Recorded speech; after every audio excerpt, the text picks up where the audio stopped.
Ahí arriba.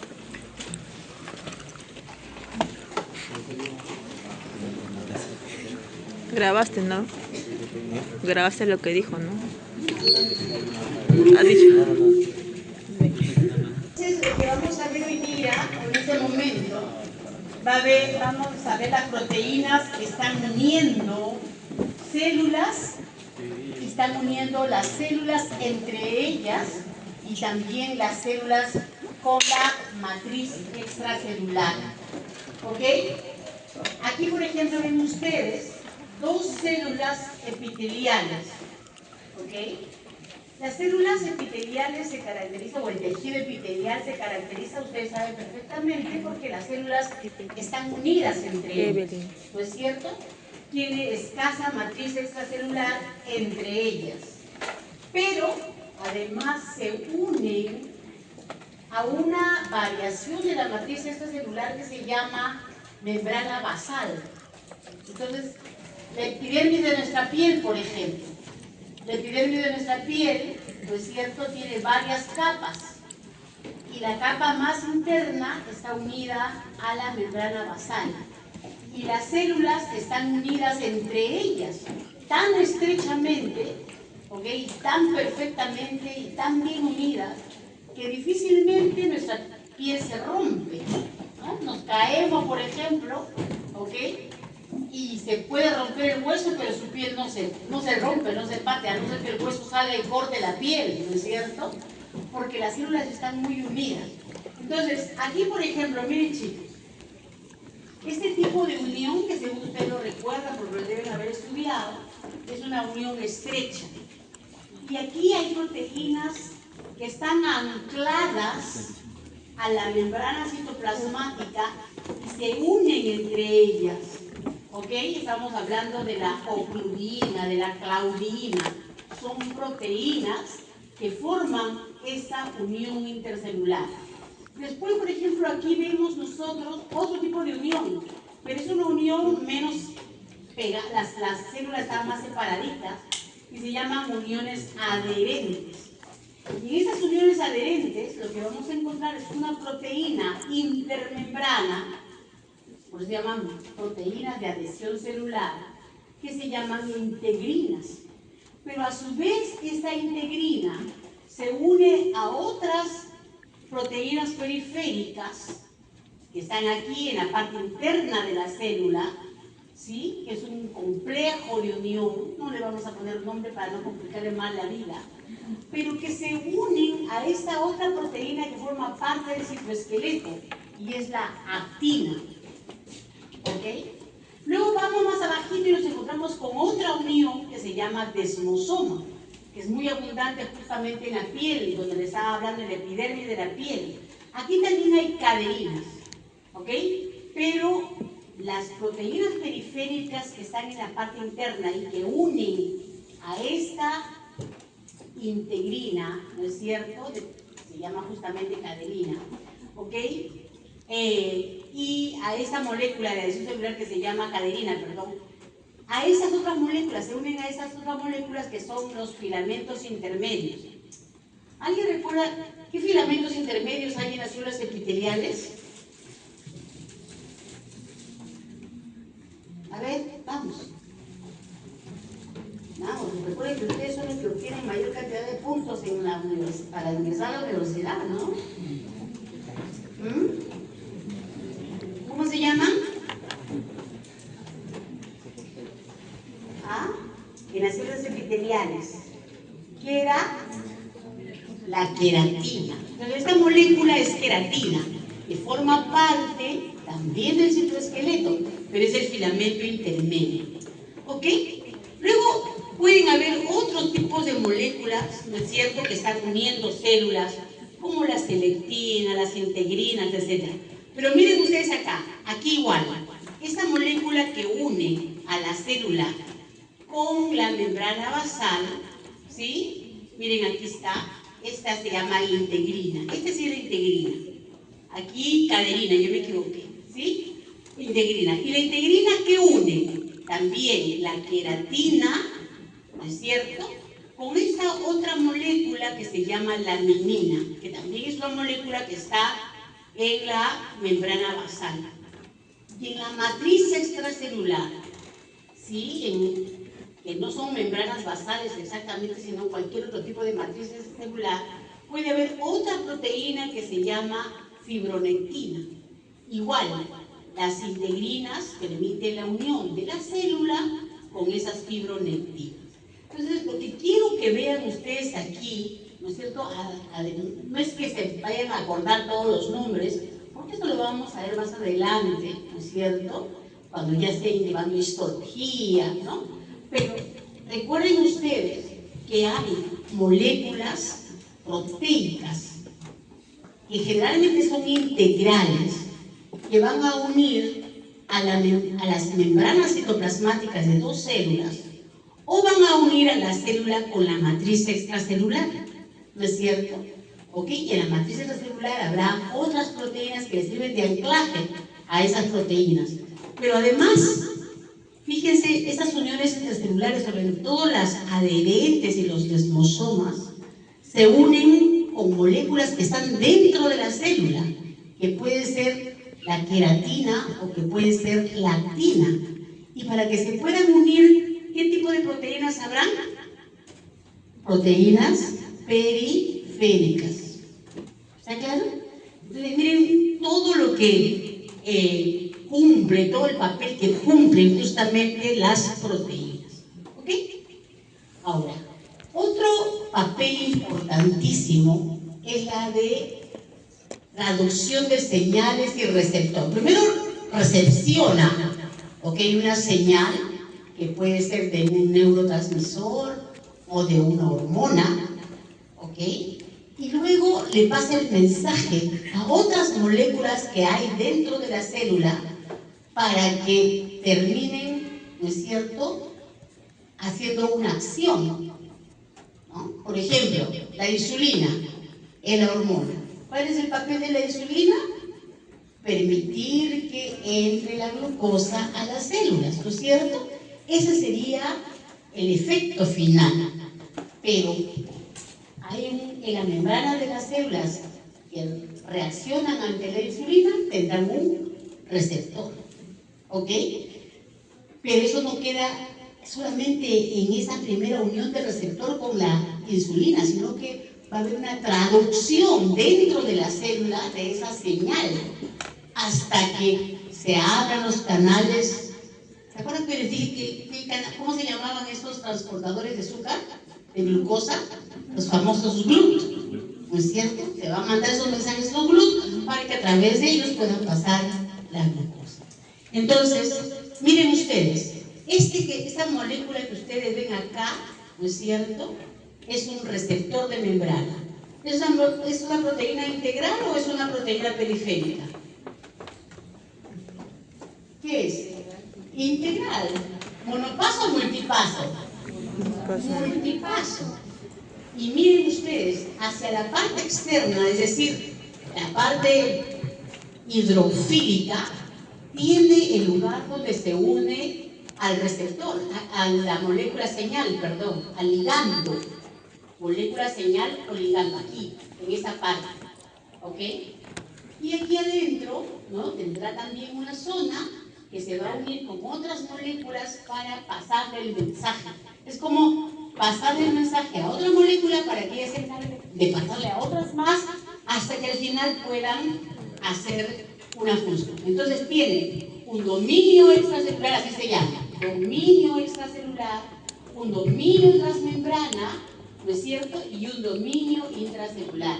El dominio extracelular tiene el lugar donde se une el ligando o la molécula señal, ¿ok?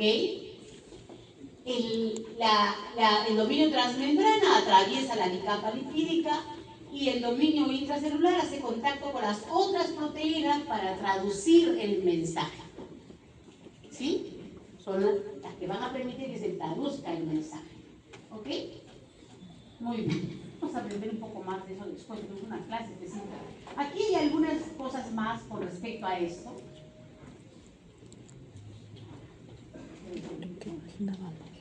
Y ahí estamos, ¿no? Ok. ¿Se acuerdan? Este esquema seguro que lo han visto, ¿no? Ok, definitivamente lo han visto.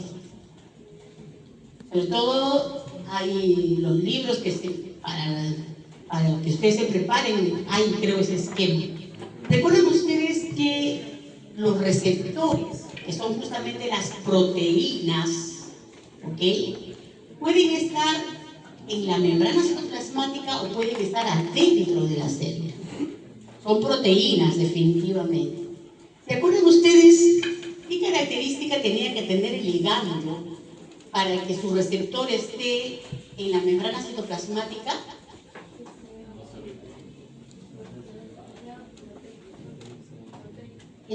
También es otra proteína, ¿no? Es una molécula hidrofílica, no hidrofóbica, hidrofílica, ¿ok? En cambio, las que están dentro de la célula, ya sea en el citoplasma de la célula o en el núcleo de la célula, sus ligandos o sus mensajeros, ¿quiénes serán? ¿Qué tipo de moléculas? Lipofílicas. Una preguntita, en el caso de la que cuando nos lavamos las manos o nos duchamos, ¿cómo funciona? O sea, cuando nos lavamos las manos, parece que el agua no se atraviesa sobre todo el cuerpo, pero sí. El agua no penetra definitivamente, nada. ¿Pero por qué? Porque las células, ¿no es cierto?, tienen una capa que repele justamente el agua. La epidermis en su capa. Todavía te falta conocer un poco de tejidos, ¿no? Cuando hablamos del epitelio que está tapizando nuestra piel, es un epitelio plano, estratificado, queratinizado, ¿no es cierto? Y esa queratina que forma un estrato córneo sobre toda nuestra piel, prácticamente no deja pasar el agua.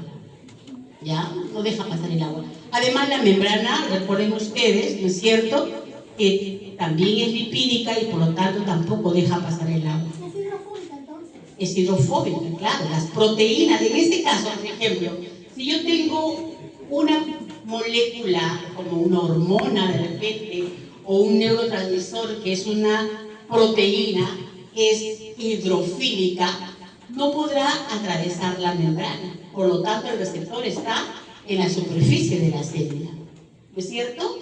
En cambio, si mi molécula es hidrofílica, digo hidrofóbica, como por ejemplo una hormona esteroidea, ¿no es cierto?, puede pasar y el receptor estará adentro, ¿no? Ya sea en el citoplasma de la célula o en el núcleo de la célula. Entonces, esos son los receptores. ¿Y qué receptores están en la superficie? El receptor unido a proteína G, que ahora vamos a ver un poquito, o acoplado a proteína G se llama. Receptores acoplados a enzima, como por ejemplo la de tirosina quinasa que les hablé hace poco, ¿ok? O los receptores activados por ligandos o acoplados a canales iónicos, están en la superficie. Y todas son proteínas, ¿ok? Todas son proteínas. Vamos a dar algunos ejemplos. Aquí, miren. Miren, ¿están mirando? Sí. Ok. Aquí, ¿qué colores tienen las proteínas? ¿Qué colores? Díganme los colores nada más. Morado, Morado, lila, medio marroncito claro y otro que es un medio marrón. Pregunto, ¿proteína integral o proteína periférica? Integral. Esta de acá, ¿es una proteína integral o una proteína periférica? Periférica. Periféricas, son periféricas, ¿no es cierto? Sí. ¿Ok? Entonces, este es un receptor de membrana. Esta molécula rojita que está aquí es el ligando, es decir, la molécula que va a activar a todo este complejo. Todo este complejo se llama así, receptor acoplado a proteína G. Esta de acá es la proteína G. ¿Ok?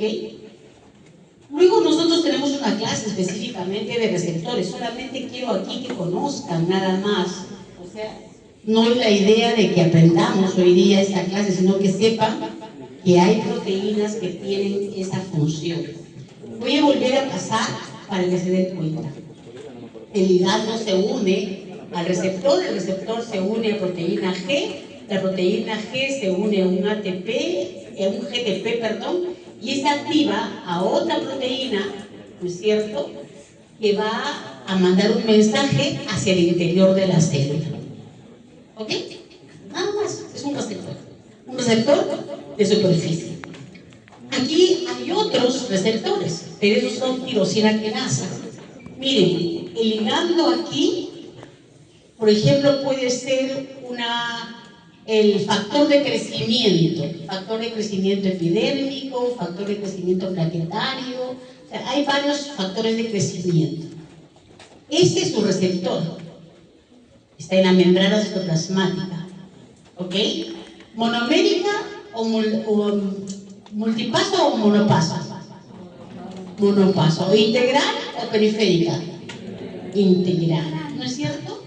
La parte hidrofóbica, ¿no es cierto? Porque está metida dentro de la membrana, y hay una parte hidrofílica que tiene lugar donde se une al ligando. Y la parte también hidrofílica, pero que tiene actividad tirosina quinasa, está también dentro, ¿no es cierto?, de la célula. Entonces es hidrofílica, ¿cierto?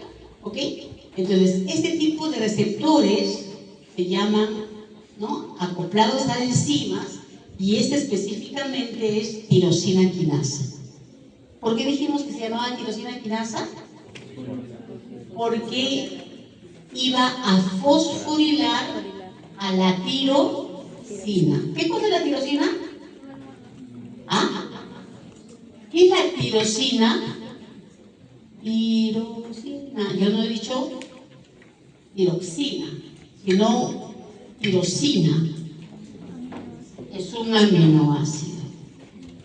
¿Te das cuenta? Tiroxina a tirosina. ¿Sí?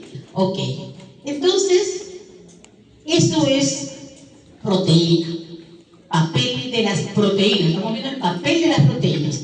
Ahora, otro tipo de receptor, pero es un receptor que se llama acoplado a canales iónicos. ¿Por qué se llama acoplado a canales iónicos? Porque, miren ustedes, este es el receptor. Viene el ligando, que en este caso es la acetilcolina, que es este de acá, que es... ¿Qué cosa es la acetilcolina? Un neurotransmisor, ¿no es cierto? Es un neurotransmisor. Entonces, se une a los lugares específicos de este receptor, aquí, ¿ok? Y en el momento que se une, se abre un canal y pasa iones, ya sea de sodio o calcio. Entonces, este también es una proteína integral, multipasos, y no solamente multipasos, sino multimérica, es pentámera. Mira, 1, 2, 3, 4, 5 subunidades, ¿sí? Es pentamérica. Hay proteínas que son monoméricas, otros son triméricas, pentaméricas, tetraméricas, dependiendo cuántas subunidades de estas tengan. Y si yo agarro una de estas, tienen varios pasos. Entonces, cada una de estas tiene multipasos. O sea, imagínense, lo que quiero que entiendan es lo complejo que son estas proteínas, ¿no es cierto? ¿Ok? Bien. Tercera función. Transportadores. ¿Qué funciones hemos visto? ¿Qué función hemos visto, chicos? De unión entre las células y a la matriz extracelular. Y después, ¿qué hemos visto hace poco? Receptores. Ahora estamos viendo transporte. Ya, proteínas transportadoras. ¿Ok? Entonces, hay proteínas que sirven de canales iónicos, ¿no es cierto? ¿Ok? Hay otros transportadores que sirven justamente como carriers, o transportadores a través de la membrana que meten una molécula hacia el interior. Otras que forman bombas, las famosas bombas de sodio y potasio, que va a hacer el transporte en contra del gradiente, ¿ok? Pero la idea es que son transportadores, mueven moléculas a través de la membrana citoplasmática, pero son moléculas pequeñas, no son moléculas grandes, son moléculas pequeñas, o iones, ¿ok? Muy bien. Por ejemplo, primer ejemplo de estos transportadores, los canales de agua. El agua puede pasar por simple difusión, como lo vamos a ver dentro de un momento, pero cuando una célula necesita mucha agua, entonces ya necesita de unos canales específicos. Y aquí estamos hablando de las acuaporinas, que son transportadores de agua. ¿Ok? Miren, ahí está. ¿Sí? Las acuaporinas. Hay acuaporinas desde la 0 hasta la 12. Estas están descubiertas. 13 tipos de acuaporinas diferentes. Lo vamos a encontrar en todas las células de nuestro cuerpo. Por supuesto, habrá células como las del riñón, por ejemplo, ¿no? Que sabemos que manejan mucho el agua. Entonces ahí habrá mayor cantidad de estas acuaporinas, pero las vamos a encontrar prácticamente en todas las células. Ahora, son altamente específicos, es decir, que solamente pasa H2O. No puede pasar hidróneo, ion hidróneo. ¿Cuál es el ion hidróneo? H3O, ¿no es cierto? Ese no pasa, ¿no? Ese no pasa. El OH, el oxidrilo, tampoco pasa. Parecen moléculas muy parecidas al agua, pero esas no pasan. ¿Por qué? Porque es un canal altamente específico. ¿Ve? ¿Dónde nos dice que hay en abundancia? En los eritrocitos, en las células epiteliales, en las células renales, en las células intestinales. Imagínense, ¿no es cierto? ¿Ok? Entonces, es muy importante para mantener el equilibrio hídrico en todos nuestros tejidos, sobre todo en el tejido del cerebro, ¿no? ¿Han escuchado cuando el cerebro se hace edematoso? Edema, cuando se llena de agua, ¿no? Nuestras células nerviosas, pues, podemos hasta morirnos, ¿no es cierto? ¿Ok? Entonces, esas son las famosas acuaporinas. ¿Cómo es una acuaporina? Es una proteína integral, miren ustedes, ¿ok? Que va a tener un lugar específico por donde va a transcurrir el agua, y justamente eso es el canal o el poro, ¿ok? Pero dentro de ese canal o poro vamos a encontrar lugares específicos que va a cumplir el papel de filtro selectivo, se llama así. Este filtro selectivo va a tener justamente unos aminoácidos específicos que se van a llamar la histidina y la arginina, que justo van a impedir que cualquier otra molécula que no sea agua pase a través de ella. Entonces es específico, ¿ok? Además, hay una subunidad que tiene estos aminoácidos. La asparagina, que es la N en la nueva nomenclatura, prolina, que es la P, y alanina, NPA, estas dos, ¿no? Miren, las dos moléculas forman el poro. Estos aminoácidos forman justamente el poro en esta molécula que tiene varios pasos a través de la membrana. Entonces, este canal de agua, o llamada también acuaporina, es altamente selectiva solamente para moléculas de agua. ¿Ok? Después tenemos los canales iónicos. Los canales iónicos van a dejar pasar iones, cantidades inmensas, ¿no? Millones, 100 millones de iones por segundo pueden pasar a través de esos canales iónicos. Y hablamos de canales como canales de sodio, de cloro, de potasio, ¿no? De bicarbonato, ¿no? Todos estos son canales, ¿sí? Porque estas moléculas no pueden atravesar libremente, necesitan tener un transportador, ¿ok? Y es un canal iónico, ¿ok? Y el canal iónico ¿Para qué va? ¿Dónde lo vamos a encontrar? Generalmente lo vamos a encontrar en las células musculares y las células nerviosas. Sirven para la excitación, ¿no es cierto? ¿Ok? Después, las células que secretan hormonas, las células que traducen señales, ¿ok? Y tienen mucho que ver con el crecimiento celular y el balance hídrico y la homeostasis salina, ¿ok? Es muy importante. Ahora que veamos transporte, vamos a entender un poquito más, ¿ok? Pero lo que quiero que vean ustedes es que esos canales, no es que por aquí hay un solo tipo de canal y por ahí pasa sodio, cloro, no. Hay un canal específico para el cloro, hay un canal específico para el sodio, hay un canal específico para el potasio. Y hay muchos tipos de canales de sodio, hay muchos tipos de canales de potasio, ¿ok? No es tan facilito, ¿no? ¿Ok? Regula la presión sanguínea.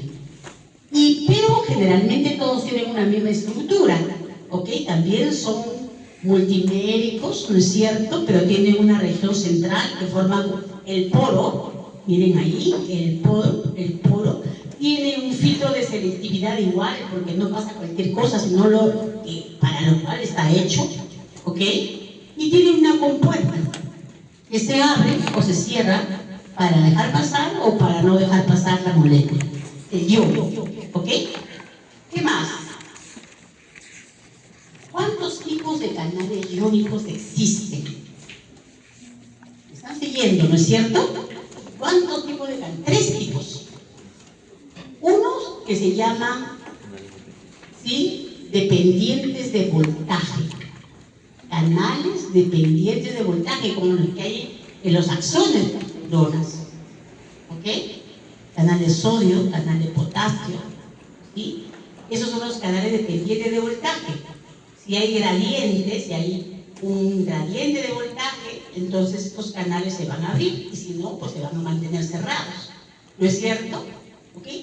Luego tenemos los canales dependientes de ligando. Canales dependientes de ligando. Y hemos visto un ejemplo hace poco. Canal dependiente de ligando. ¿Se acuerdan que vimos uno? Que era como un receptor. ¿Qué lo abría? La acetilcolina, ¿no es cierto? Y era un canal para sodio y calcio. ¿Ok? Muy bien. Entonces, ¿ve? Canales iónicos químicos sensibles, regulados por sustancias químicas como fármacos, sustancias aditivas, hormonas, etc. ¿Okay? Y otros canales que son estimulados o abiertos cuando hay una presión sobre ellos, se llaman mecanosensibles. ¿Sí? Por ejemplo, en el oído. ¿Alguien sabe cómo se llaman las células que nos sirven para escuchar? En el oído interno, en el caracol del oído, ¿qué hay? El órgano de Corti, ¿se acuerdan? ¿Se acuerdan o no se acuerdan? Yo les apuesto que todo está leído. Por eso es que me atrevo, porque yo he enseñado en la FRED 50 años.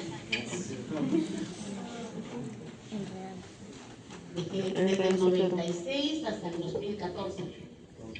Ya dejé de enseñar hace un montón. Pero sé que lo que enseñan, por eso les estoy haciendo el libro así.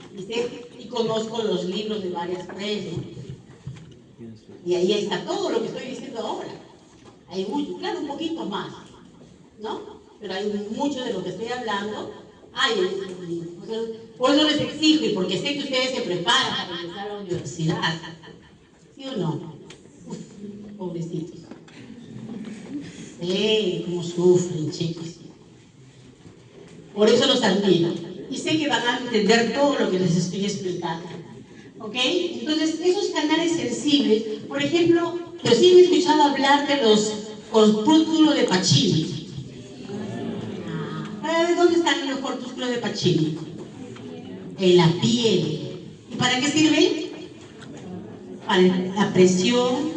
Es un mecanorreceptor, ¿no es cierto? Pero de presión profunda. O sea, no es ¿cómo se llaman los están bien afuera?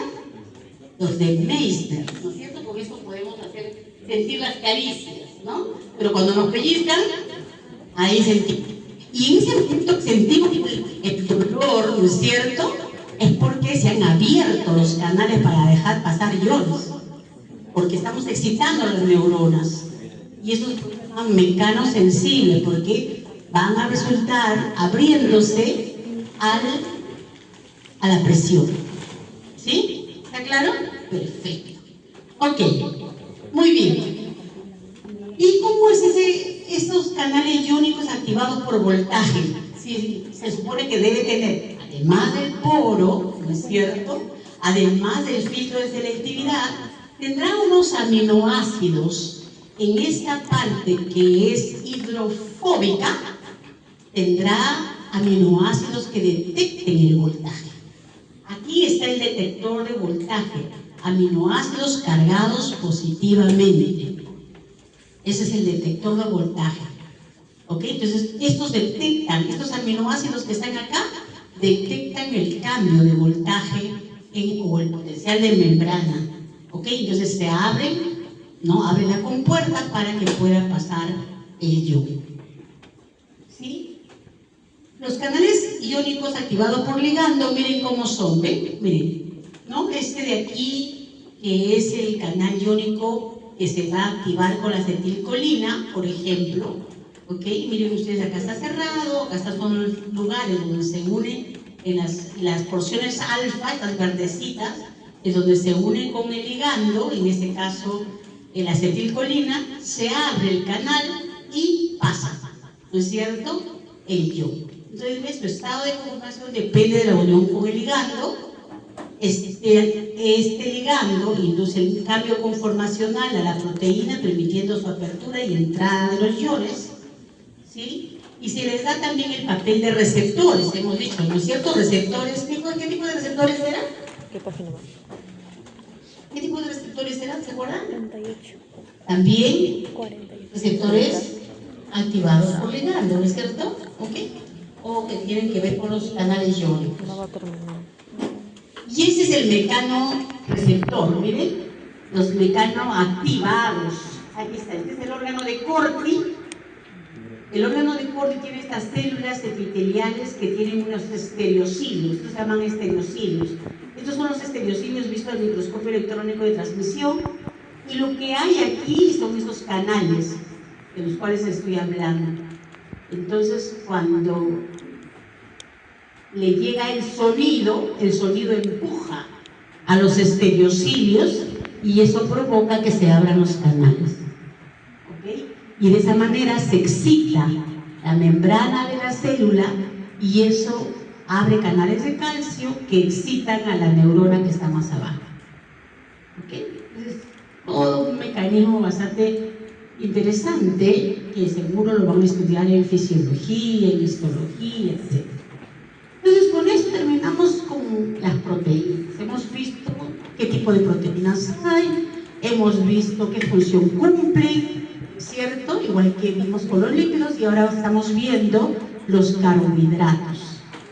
El famoso glucocálix. Solo estará en la membrana externa. ¿Sí? No lo vamos a encontrar en la membrana interna. Porque generalmente estos azúcares que están unidos a proteínas o a lípidos, ¿ok?, atraen sodio, porque generalmente están cargados negativamente, entonces atraen sodio. Y al atraer sodio, ¿qué atraen? Agua, muy bien, agua. Y eso hace que la parte externa de la célula, la matriz extracelular, sea, ¿no?, muy acuosa, muy hidrofílica. ¿Ok? Entonces miren ustedes así.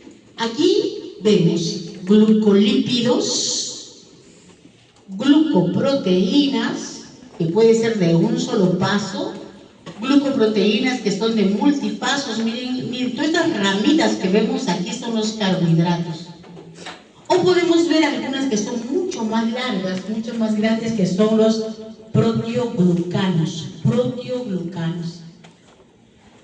¿Alguien tiene una idea cuál es la diferencia entre glucoproteína y proteoglucano? Ambas tienen proteínas más azúcares, ¿no? La glucoproteína, escúchenme, la glucoproteína es una proteína unida a un oligosacárido. Oligosacárido, es decir, una molécula pequeña de azúcar, pero son monosacáridos, o sea, puedes tener glucosa, manosa, galactosa, nada más que monosacáridos, ¿sí?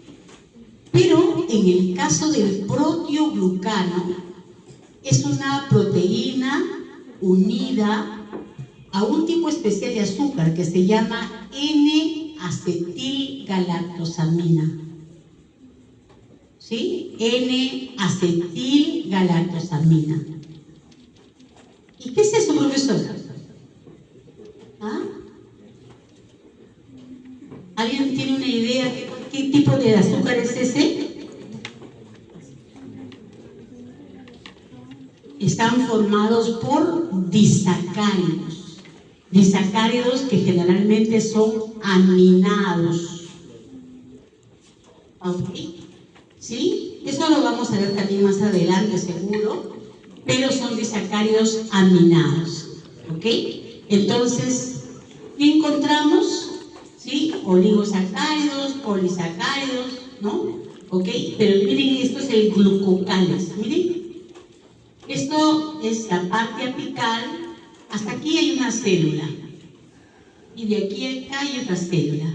Es de la parte apical de las células epiteliales del intestino. Entonces, ¿qué son estos? ¿Qué son? Vamos, ¿qué son? Microvellosidades. Estos son los microvellos. Y estos microvellos tienen en la parte externa de la membrana, ¿no? Estas ramitas que aparecen acá, así se ve al microscopio electrónico, ¿no es cierto? Son, o es el glucocales. ¿Ok? Ese es el glucocales.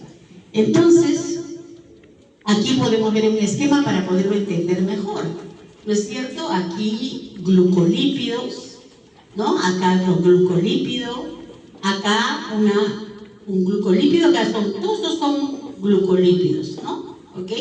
Que pueden ser, ¿cómo se llama? Unidos a glicerofosfatos, ¿no es cierto? O de repente unido también a, ¿cómo se llama la otra molécula? Estaba otra molécula lipídica, a las, ¿cómo se llama el otro lípido de membrana? Sí. A los esfingolípidos, muy bien. Nunca van a estar unidos al colesterol, ojo. ¿Ok? Nunca vamos a unir al colesterol. Pero sí a los esfingolípidos y a los glicerofosfolípidos. ¿Ok? En cambio aquí sí es glucoproteína, ¿no es cierto? Aquí es glucoproteína. Aquí es glucoproteína. Y este de acá lo he dejado. Proteoglucano, ¿ven? Disacárido, disacárido, disacárido, disacárido. ¿Se dan cuenta? Ya no son monosacáridos como acá. Acá cada uno es un monosacárido diferente. ¿Ok? Este es una glucosa, este es una galactosa y este marroncito de acá es una manosa. Diferente. ¿Ok? Sí. En realidad, eso lo que está viendo que tiene un dispositivo así chiquito, es un tejido ciálico. Este que está aquí es ácido ciálico. El de ahí, de la Estos de acá. Sí. Esos son ácidos ciálicos. Ajá. Y lo habéis dicho que era manosa. La manosa son estas solitas, las que están por aquí, a esas de acá.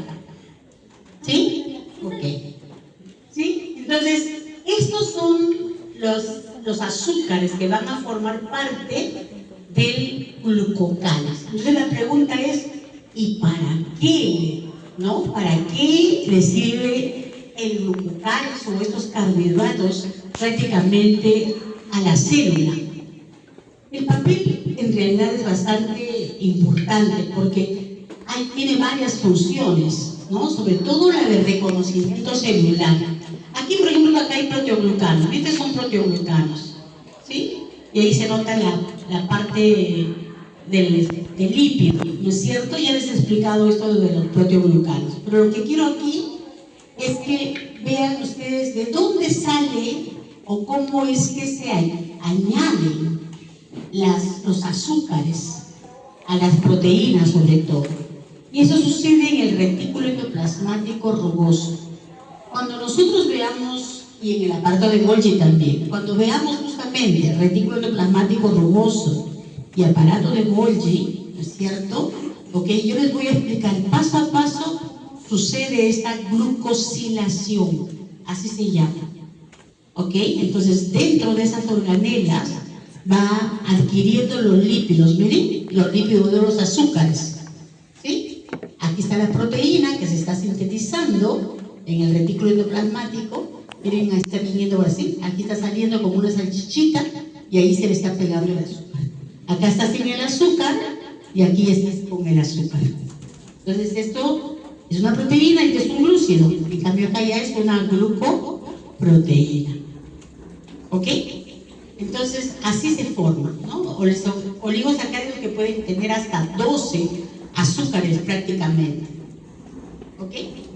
Entonces, ya les he explicado eso de la carga negativa, que atraen el agua, ¿no es cierto? Entonces, una de las funciones es proteger justamente a las células de cualquier agresión mecánica o física que pueda haber. Estas células están muy protegidas. Recuerden ustedes que cuando en el intestino sobre todo, ¿no es cierto?, se está produciendo la digestión. Muchas de estas moléculas, de estas glucoproteínas, son enzimas. ¿Ok? Muchas de estas glucoproteínas son enzimas. Pero ¿qué otra función más tienen? Identidad de la célula, dan identidad a la célula. Y gracias a ella podemos reconocer, ¿no es cierto?, que una célula es extraña a nuestro cuerpo. ¿Por qué? Porque justamente estos factores que tienen que ver justo con el reconocimiento celular. ¿Alguien sabe cómo se llaman estas moléculas?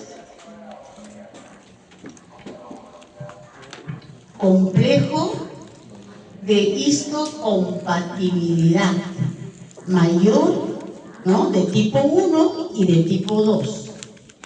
Estas células, estas moléculas, perdón, son las que permiten que si nosotros nos hacen el trasplante de un órgano, pues no lo vamos a aceptar, porque estas moléculas no las reconocen como propias, sino como extrañas.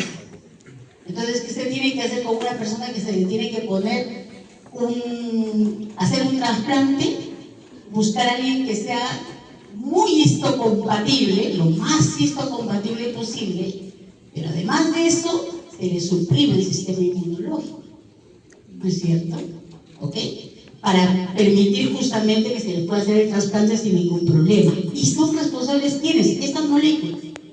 Los complejos de histocompatibilidad mayor de tipo 1 y este de mayor de tipo 2. ¿Y qué tipo de molécula es entonces esa? ¿Qué tipo de molécula es, chico? Es, pues, miren, una glucoproteína. Son glucoproteínas. ¿No es cierto? Los complejos de histocompatibilidad mayor.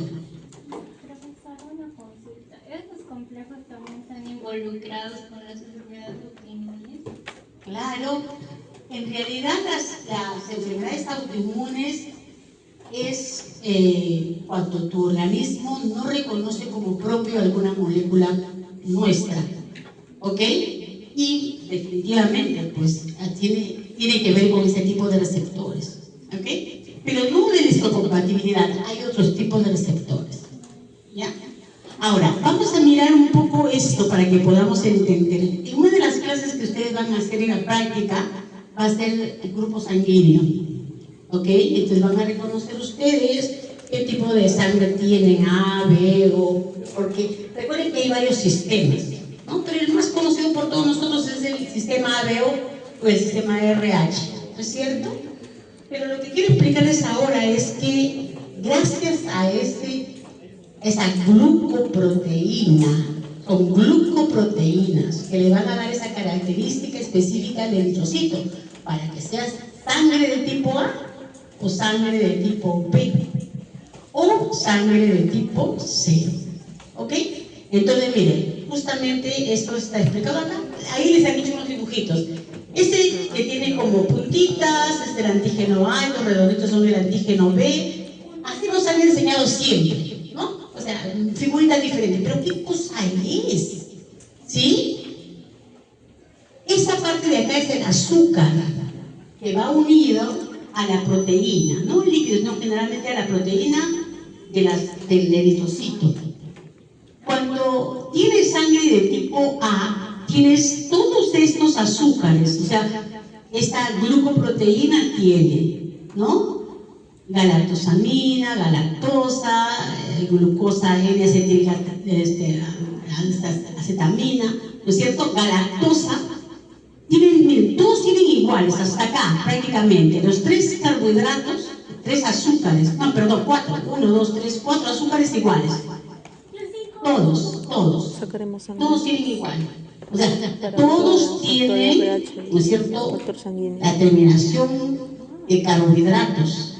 Pero ¿cuál es la diferencia entre A y B? Que B tiene galactosa.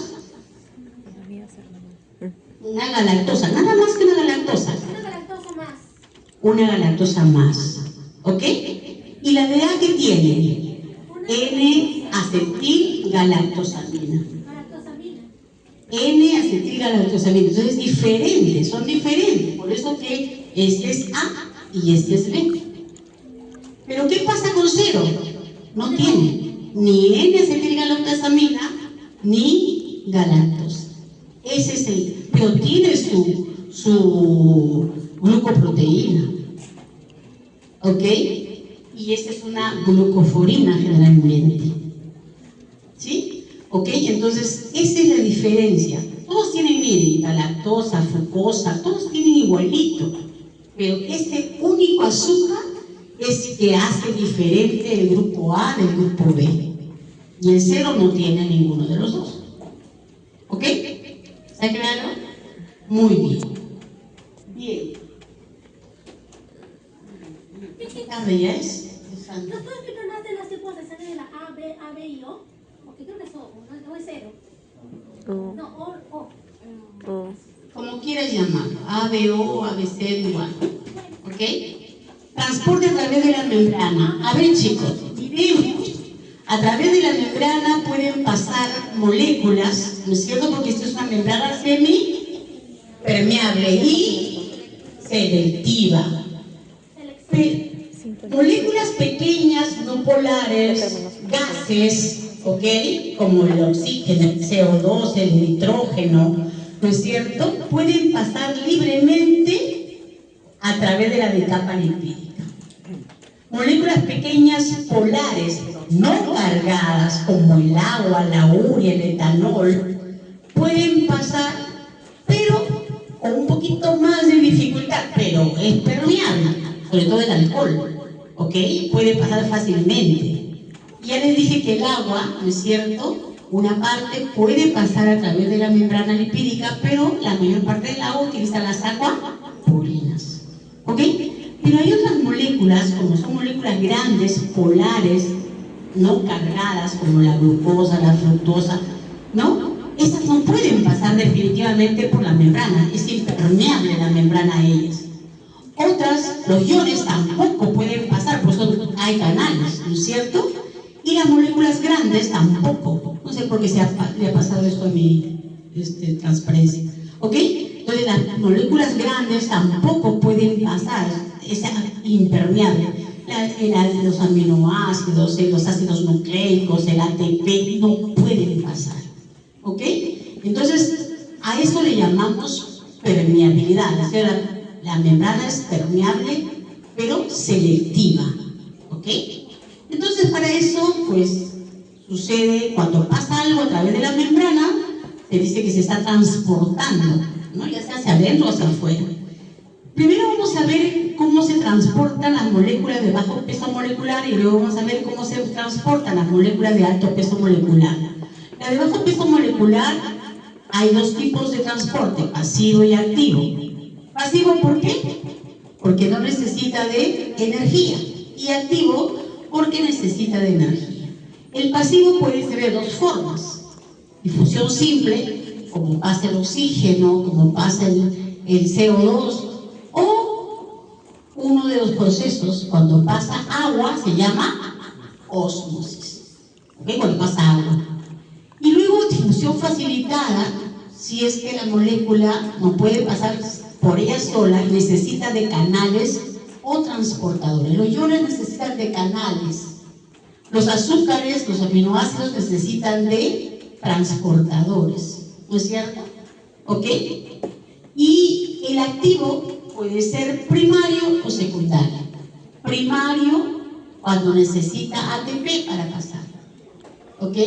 La bomba en contra del gradiente, ese es a favor del gradiente. Y secundario, ¿no es cierto?, cuando no necesita directamente el ATP, pero utiliza la energía que ha sido formada con el transporte primario. ¿Ok? Hay una especie de fuerza motriz que moviliza las moléculas en contra del gradiente, ¿ok? Sin necesidad de utilizar directamente el ATP, ¿ok?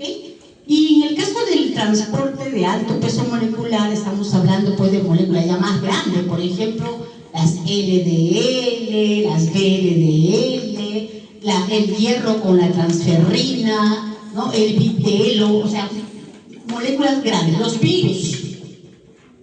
Claro que nosotros decimos, por eso no debe pasar, pero pasan utilizando esa maquinaria, ¿ok? Y hablamos entonces de la endocitosis y de la exocitosis. Endocitosis entra, exocitosis sale. Endocitosis hay varios tipos: la fagocitosis y la pinocitosis, ¿ok? Vamos a ver ahora, más tarde les voy a explicar cuál es la diferencia. Y hay otra que se llama mediada por receptores. Luego en la exocitosis vemos la constitutiva y la regulada. Veamos después qué significa cada uno de esos. Entonces veamos nosotros acá, se nota claramente un esquema donde se ve, ¿cómo se llama este transporte, de acá? Transporte pasivo, porque está a favor del gradiente. Y este, transporte activo, porque está en contra del gradiente, menos a más. ¿Ok? Entonces, en el caso del transporte pasivo tenemos la difusión simple y la difusión facilitada, ¿no es cierto? ¿Ok? Veamos. Aquí, difusión simple. ¿Quiénes pasan a través de difusión simple? Gases y sustancias. ¿Qué son estas? ¿Qué tipo de moléculas? ¿Estas qué son? Hidrofílicas, liposolubles. Las liposolubles pueden pasar sin ningún problema. Y lo mismo estas que son no polares, ¿no es cierto? Son pequeñitas, esas también pueden pasar sin ningún problema, ¿ok? Por difusión simple. Y en el caso de la difusión del agua, se llama ósmosis. A ver, chicos, ¿qué me define ósmosis? Es el paso del agua a través de una membrana semipermeable de un lugar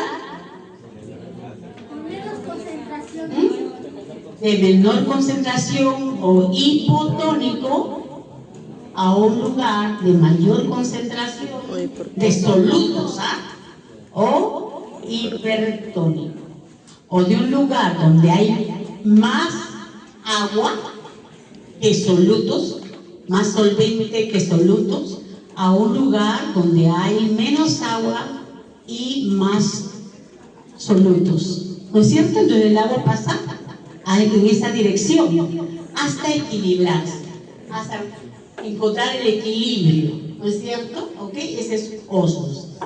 Y la osmolaridad es la forma como se mide la concentración de solutos en una solución, ¿ok?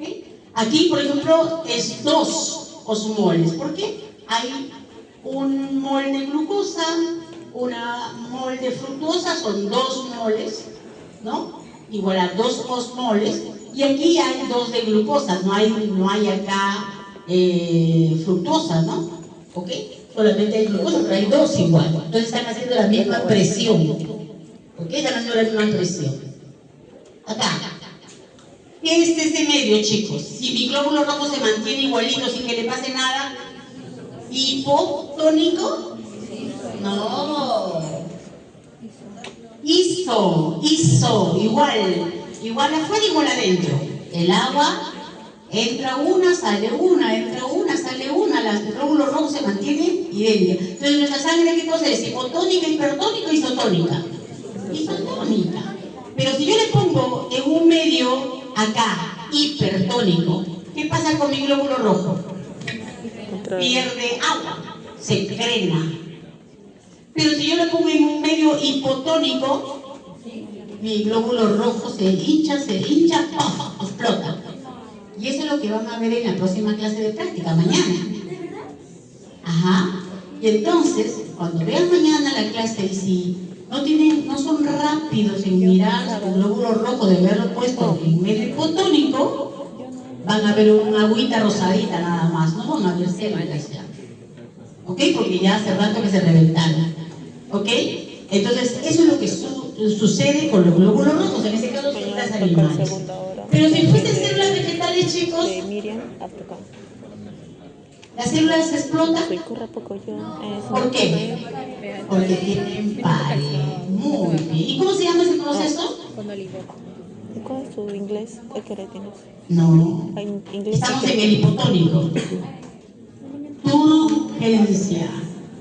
Y en cambio, cuando estamos en el hipertónico, ahí sí sucede la plasmólisis.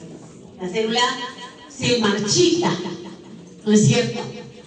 Difusión facilitada, transportadores, ¿ok? Ya sean canales para los iones o ya sean transportadores para las moléculas de mayor tamaño, transportadores o carrier. Pero siempre va a ser a favor del gradiente. ¿No es cierto?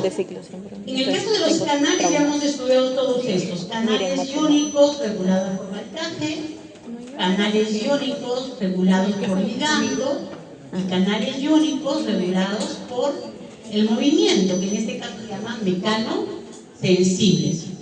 Canales iónicos. A ver, ¿de dónde a dónde pasan los iones?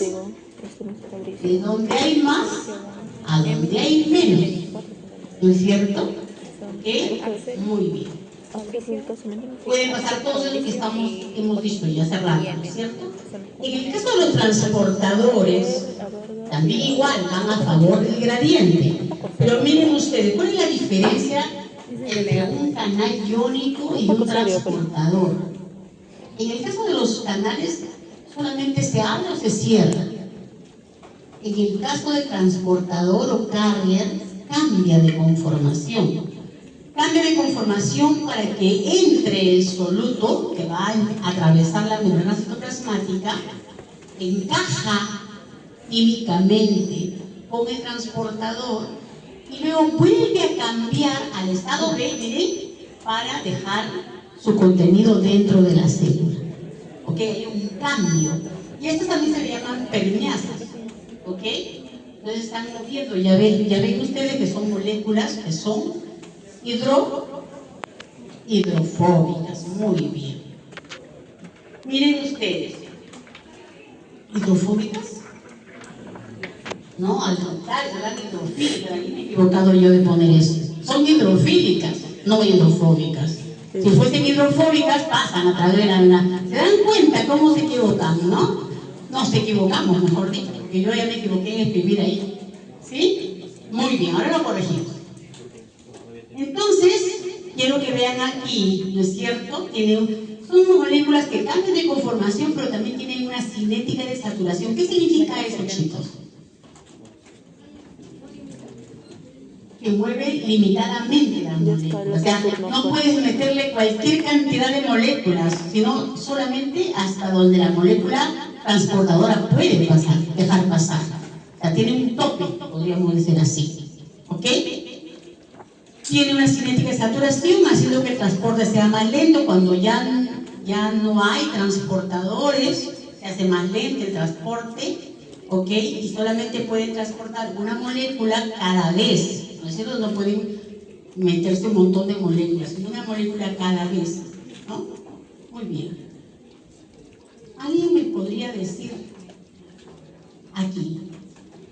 Aquí está transportándose, miren, una sola molécula y se llama uniport. Pero cuando se transportan dos moléculas, ¿no es cierto?, el transporte acoplado, ¿no es cierto?, o cotransporte, puede ser de dos formas. Cuando van en la misma dirección, como ven ustedes acá, se llama simporte. Simporte.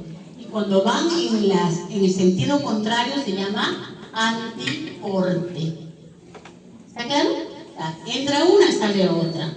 Aquí las dos puntas están entrando, o pueden estar saliendo también. Va a depender de la dirección. ¿Ok? Y miren ustedes cómo es la molécula. Este es un GLUT, por ejemplo, que es un transportador de glucosa. Perdón. Es una molécula multipaso, tiene 12 pasos. Miren, 1, 2, 3, 4, 5, 6, 7, 8, 9, 10, 11, 12. ¿Ok? Entonces, pero tiene, miren ustedes, ¿no es cierto?, un dominio citoplasmático, un dominio intracitoplasmático, intramembrana, podríamos decir así, y un dominio citosólico, se llama el dominio citosólico. ¿Sí? Ahora, los GLUT hemos dicho que son varios, dependiendo de las células. Entonces hay algunos que tienen 12 pasos y otros que pueden tener hasta 14 pasos, dependiendo qué GLUT estemos hablando. Entonces miren ustedes cómo encaja la glucosa en este de aquí. Miren cómo cambia de forma una vez que la glucosa ya entró, y cómo cambia de forma una vez que la glucosa sale al citosol. Por eso hemos dicho que cambia su conformación, ¿no es cierto? ¿Ok? Ahora, hay transportadores de glucosa que no solamente transportan glucosa, cualquier monosacárido, fructosa, manosa, ¿ok?, cualquiera de los azúcares, cualquier azúcar, pero en forma de monosacárido, puede ser transportado de esa manera. Ejemplos. ¿Qué célula será esta, chicos? Una célula intestinal. Digerimos los carbohidratos hasta monosacáridos, ¿cierto? ¿A dónde tienen que ir esos monosacáridos? ¿A dónde? A la sangre. Entonces tiene que atravesar la célula intestinal para ir a la sangre, ¿no es cierto?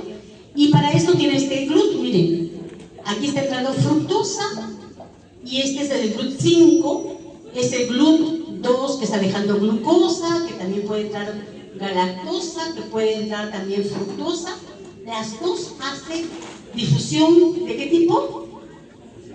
Facilitada. ¿Por qué? Porque usan transportadores. Y miren, pasan al otro lado, a través de este GLUT 2, pasan a la sangre. ¿Sí? ¿Ok? Ojo, este de acá, no. Este de acá tampoco corresponde al transporte facilitado. Estos son ya transporte activo, que lo vamos a ver dentro de un momentito. ¿Ok? Esto de aquí, no se confundan. Esto de acá es pasivo, este de acá no. Y aquí tienen la lista de todos los GLUT que existen. ¿Ok? Muy bien. Transporte activo dijimos que necesitábamos, ¿qué cosa? Energía. Y iba en contra del gradiente de concentración o el gradiente electroquímico también, ¿no es cierto? ¿Ok? Entonces, cuando usa ATP, como en este caso, este se llama transporte activo primario. ¿Ok? Entonces, esta es una bomba, por ejemplo, de sodio y potasio. Hidroliza ATP en forma de ADP más fósforo inorgánico, y ese es transporte activo primario. Pero si yo tengo ahora, miren ustedes, aquí pasaron los protones, ¿cierto? Y este va a formar un gradiente de protones. Al pasar aquí aumentan los protones y por lo tanto ahora tienen que salir. ¿Ok? Entonces miren ustedes, en este caso está saliendo protones, pero más que. ¿Qué molécula es esta? Es una sucrosa, es una sacarosa. ¿La sacarosa es qué cosa? Un disacárido. Y está saliendo, miren ustedes, por ese transportador, pero utilizando prácticamente la energía que se ha liberado por el transporte primario. Entonces es un transporte activo secundario. Y si pasan dos moléculas, ¿cómo se llama? Sin porte. Dos moléculas en el mismo sentido, sin porte. Entonces el sin porte de la fructosa junto con los protones es un transporte activo secundario. ¿Hasta ahí, chicos? ¿Sí? Bien, lo mismo, es lo mismo, nada más para que entiendan aquí que está en contra del gradiente. Miren las bolitas rojitas mayor cantidad y acá hay poquito, ¿no es cierto? Aquí, esta molécula de acá, este transportador tendrá un lugar donde entra el ATP para poder hidrolizarse, ¿no? Se hidroliza el ATP y deja pasar, en este caso, en contra del gradiente. Aquí hay menos y aquí hay más. Por lo tanto, este 1 sale hacia el exterior, en contra del gradiente, transporte activo primario. Bombean iones en contra del gradiente de concentración. Mantienen el potencial electroquímico y el gradiente de concentración, ¿no? Porque imagínense usted cuando... ¿Se acuerdan del axón, de la neurona? Cuando necesita que se vuelva a polarizar la membrana, ¿se acuerdan? Ahí intervienen las bombas de sodio y potasio, ¿no es cierto? Y aquí ven ustedes ya el secundario, que está usando el gradiente electroquímico en realidad, ¿ok? Que se ha generado por el primer transporte, ¿ok? Y en este caso, miren ustedes, está pasando de menos a más, ¿no es cierto? Pero acá se va a formar un gradiente electroquímico y este gradiente permite que esta bomba, este transportador secundario pueda transportar esas moléculas también en contra del gradiente. Miren, este es C2, aquí hay menos y aquí hay más, está en contra del gradiente. Por esto que es transporte activo, porque está en contra del gradiente. ¿Sí? ¿Se entendió? Ah, muy bien, muy bien, muy bien. Ahora, los transportadores primarios pueden ser de varias formas, ¿eh? Por ejemplo, tenemos este de clase P como la bomba de sodio y potasio, esa es la clase P. También dentro de la misma clase P se llama porque después que se ha hidrolizado el ATP, aquí, miren ustedes, en este dominio, el fósforo se queda unido a uno de los dominios, por eso se llama clase P. La bomba de sodio y potasio, la bomba calcio ATPasa, la bomba de hidrógeno, potasio ATPasa que funciona en el estómago, ¿no? Esta bomba es muy importante, seguro por ahí la van a ver. La bomba ABC, o las transportadores de tipo ABC. ¿Qué significa ABC? En inglés significa ATP Binding Cassette. ATP Binding Cassette. Es decir, que la molécula tiene dos lugares que funcionan como un cassette donde se une el ATP. ¿Dónde encontramos ese tipo ¿dónde encontramos ese tipo de transportadores? Los vamos a encontrar en la membrana de las células eucariotas, ¿ok? Pero ¿qué transporta? No solamente transporta iones, transporta aminoácidos, transporta lípidos, transporta polisacáridos. Sobre todo se han estudiado mucho en el transporte de fármacos. ¿Han escuchado ustedes hablar de las bacterias que son multidrogo resistentes? Bueno, en esas bacterias multidrogo resistentes tienen una gran cantidad de estas bombas para sacar el antibiótico. ¿Ya? Y tenemos acá esta que es de clase V por vacuola, por vesícula. Lo vamos a encontrar en los lisosomas, lo vamos a encontrar en las vacuolas de las plantas, en los endosomas. ¿Sí? ¿Ok? ¿Qué hacen? Meten protones. Y por lo tanto, ¿qué hacen? ¿Alcalinizan o acidifican el medio? Si mete protones, acidifica. A mayor cantidad de protones, más ácido. ¿No es cierto? ¿Ok? Entonces, en los lisosomas, para crear ese pH ácido en el lisosoma, tiene esas bombas. ¿Ok? Y luego tenemos, por último, las de clase F. Las de clase F le vamos a encontrar en la membrana interna de las mitocondrias. Esta, en lugar de hidrolizar ATP, 76. Condensa ADP más fósforo inorgánico y forma ATP.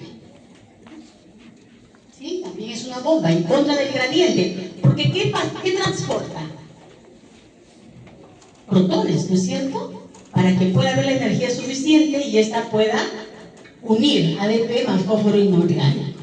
¿Ok? Esa es la de clase B, que ya les he explicado. ¿Sí? No vamos a entrar en detalle. Y el transporte activo secundario, que también se los he explicado ya. Miren ustedes, gradiente de iones dado por transporte primario, provee energía para el transporte activo secundario. No utiliza ATP directamente, ¿no? Y hay los cotransportadores que pueden ser sin porte o antiporte. Y es esta. Yo regresase a la antigua, había una imagen parecida a esa, ¿se acuerdan dónde estaban los GLUT? ¿Sí? Aquí, miren. Acá yo tengo, no estamos hablando del GLUT normal, estamos hablando de este otro transportador de glucosa, pero este es un cotransportador. Miren, transporta sodio con glucosa. ¿En qué forma? ¿Sin porte o antiporte? Sin porte. Pero escúchenme ahora. Para que pueda transportar esta glucosa al interior de la célula, este transportador tiene que utilizar la energía proveída por esta bomba de sodio y potasio. Entonces, ¿qué tipo de transportador es? Secundario, transporte activo secundario. ¿Está claro? Muy bien, muy bien. Y ahí tienen algunos otros ejemplos, ¿no? ¿Ok? De transportadores de este tipo, de tipo secundario. Y hay unos dependientes que son de sodio y otros son de... Este es dependiente de sodio. Y habrá otros que son dependientes de protones. O sea, protones con cationes, ¿no? O que pueden transportar de repente también cationes divalentes, no monovalentes nada más, sino también divalentes. Aquí, por ejemplo, miren aquí. A ver, ¿todos están mirando el esquema? Ya, perfecto. Ahora quiero que vean aquí. ¿Qué cosa es? Está entrando cloro y está saliendo bicarbonato. ¿Ok? ¿Sí? Gracias al bicarbonato que está saliendo, gracias al CO2 que ha entrado, ¿no es cierto? ¿Ok? Entraba a la célula. Aquí hay una anhidrasa carbónica que va a unir el OH con el CO2 y forma este ion bicarbonato. ¿No es cierto? ¿Recuerdan? Ok. Aquí el cloro está entrando. Esa parte de la célula